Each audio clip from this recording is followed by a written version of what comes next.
Chapter 17. The first snowfall of winter lay thick on the ground as Will and Holt rode slowly home from the forest. 6 weeks had passed since the Harvest Day confrontation, and the situation with Horace remained unresolved. There had been little chance for the two boys to resume the argument, as their respective masters kept them busy and their paths seldom crossed. Will had seen the apprentice warrior occasionally, but always at a distance. They hadn't spoken or even had the chance to acknowledge each other's presence, but the ill feeling was still there, Will knew, and one day it would come to a head. Strangely, he found that the prospect didn't disturb him nearly as much as it might have a few months ago. It was not that he looked forward to renewing the fight with Horace, but he found he could face the idea with a certain amount of equanimity. He had felt a deep satisfaction when he recalled that good solid punch he had landed on Horace's nose. He also realized, with a slight sense of surprise, that the memory of the incident was made more enjoyable by the fact that it had happened in the presence of Jenny, and, this was where the surprise lay, Alice. Inconclusive as the event might have been, there was still a lot about it to set Will thinking and remembering. But not right now, he realized, as Holt's angry tone dragged him back to the present. "Could we possibly continue with our tracking, or did you have something more important to do?" he inquired. Instantly, Will cast around, trying to see what Holt had pointed out. As they rode through the crisp white snow, their horses' hooves making only the smallest of sounds, Holt had been pointing out disturbances in the even white cover. They were tracks left by animals, and it was Will's task to identify them. He had sharp eyes and a good mind for the task. He normally enjoyed those tracking lessons, but now his attention had wandered, and he had no idea where he was supposed to be looking. "There," Holt said, his tone leaving no doubt that he didn't expect to have to repeat things, as he pointed to the left. Will stood in his stirrups to see the disturbed snow more clearly. "Rabbit," he said promptly. Holt turned to look sidelong at him. "Rabbit?" he asked, and Will looked again, correcting himself almost immediately. "Rabbits," he said, stressing the plural ending. Holt insisted on accuracy. "I should think so," Holt muttered at him. "After all, if there were Scandian tracks there, you'd need to be sure you knew how many were there." "I suppose so," Will said meekly. "You suppose so," Holt replied sarcastically. "Believe me, Will, there's a big difference between knowing there's one Scandian about and knowing there are half a dozen Scandians about." Will nodded apologetically. One of the changes that had come over their relationship lately was the fact that Holt almost never referred to him as boy anymore. These days, it was always Will. Will liked that. It made him feel that somehow he'd been accepted by the grim-faced ranger. All the same, he did wish that Holt would smile once or twice when he said it. Or even once. Holt's low voice snapped him out of his daydreaming. "So, rabbits. Is that all?" Will looked again. In the disturbed snow, difficult to see, but there now that Holt had pointed it out to him, was another set of tracks. "A stoat!" he said triumphantly, and Holt nodded again. "A stoat," he agreed. "But you should have known there was something else there, Will. Look at how deep those rabbit tracks are. It's obvious that something had frightened them. When you see a sign like that, it's a hint to look for something extra." "I see," said Will. But Holt shook his head. "No.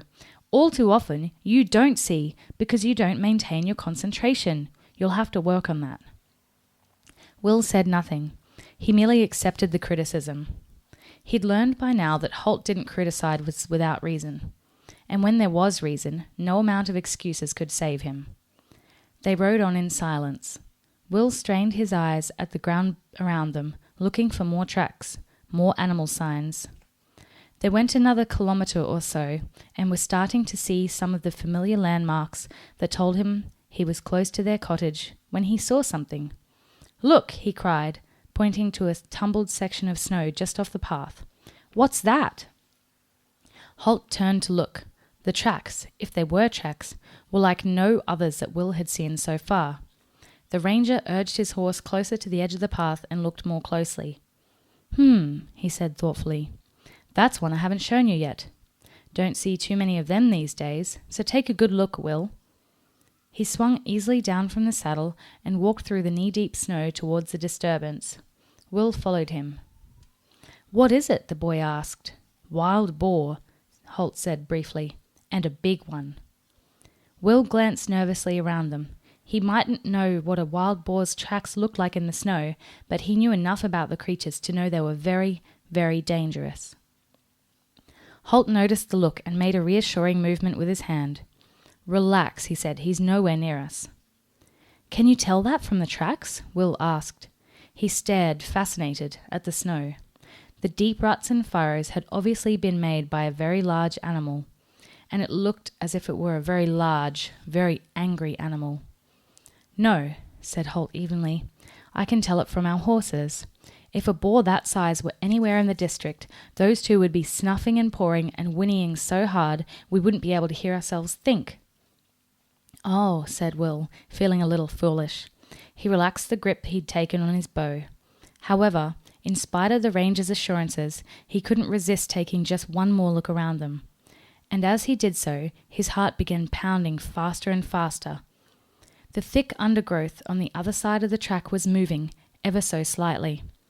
Normally, he might have passed the movement off as due to the breeze, but his training with Holt had heightened his reasoning and his observation. At the moment, there was no breeze, not the slightest breath. But still, the bushes continued to move. Will's hand went slowly to his quiver. Moving slowly, so as to avoid startling the creature in the bushes, he drew an arrow and placed it on the string of his bow. "Holt?" He tried to keep his voice down, but couldn't prevent it from quaking just a little. He wondered if his bow could stop a charging boar. He didn't think so. Holt looked around, his gaze taking in the arrow nocked to Will's bowstring and noting the direction which Will was looking. "I hope you're not thinking of shooting the poor old farmer who's hiding behind those bushes," he said seriously. Yet he pitched his voice so that it carried clearly across the track to the thick clump of bushes on the other side. Instantly there was a scuffle of movement from the bush, and Will heard a nervous voice crying out, "Don't shoot, good sir! Please, don't shoot! It's only me!" The bushes parted as a dishevelled and frightened-looking old man hurriedly stood up and hurried forward. His haste was his undoing, however, as his foot caught in a tangle of underbrush and he sprawled forward onto the snow. He scrambled awkwardly to his feet, hands held out, palms first, to show that he carried no weapons. As he came, he continued a non-stop babble of words. "Only me, sir! No need for shooting, sir! Only me! I swear, I'm no danger to the likes of you!" He hurried forward into the centre of the track, his eyes fixed on the bow in Will's hands and the gleaming, razor-sharp tip of the arrow. Slowly, Will released the tension on the string and lowered the bow as he took a closer look at the interloper. He was skinny in the extreme. Dressed in a ragged and dirty farmer's smock, he had long, awkward arms and legs and knobbly elbows and knees. His beard was grey and matted, and he was going bald on the top of his head. The man stopped a few metres from them and smiled nervously at the two cloaked figures. "Only me," he repeated, one last time.